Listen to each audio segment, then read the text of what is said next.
Well, corporations do not need to notify customers every time there is a data breach. This is the premise for new legislation working its way through Capitol Hill.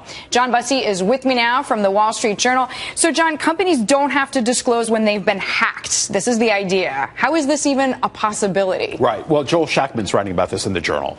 The question is, when should a company, if it has some kind of data breach, be required to tell the broader public that their personal data stored by the company has been breached? Should it be every single time, or should it only be when there's a danger of identity theft or some major security Because the problem? idea, of course, is not to worry us all. As most security experts tell us, essentially banks, for example, there are something like 500 attacks per day. So if Chase, in one case, would have just sent out an email, we would all be panicked all the time for nothing. Yeah, so Martha Blackburn, a legislator in the House of Representatives, has proposed this legislation. There's similar stuff that's happening in the Senate as well.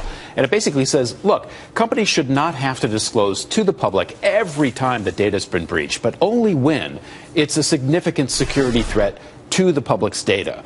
The reason for this is what you just said, that it takes a lot of time to notify everybody. It's very costly. Class action suits result, whether or not they should or shouldn't. Companies are dogged by the cost. It creates slowness in the process of getting the information out to the public. On the flip side, though, there are these big hacks. I know Target, for example, spent tens of millions of dollars. They had that 2013 Christmas time hack, essentially.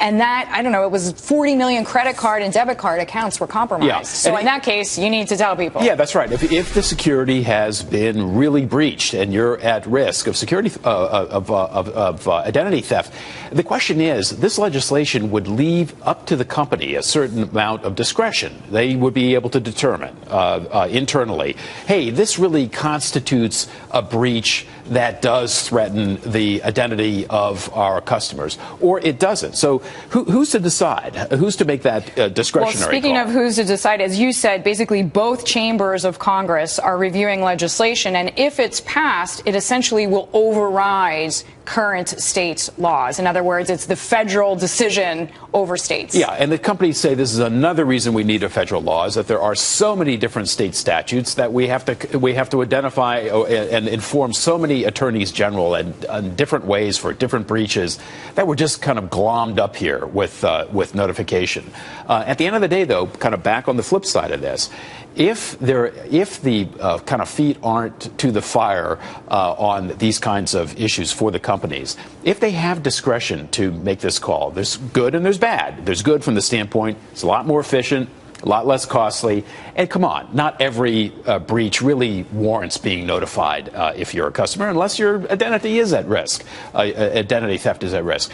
But will that discretion let companies maybe back off a bit from employing the latest tech, staying right on top of the problem? Because now they know they have this bit of discretion to make a public well, hopefully not, because at the very least it is a very big PR problem. John, it's great to have you with us. Thank you. Pleasure. As always, John Bussey joining me there from the Wall Street Journal.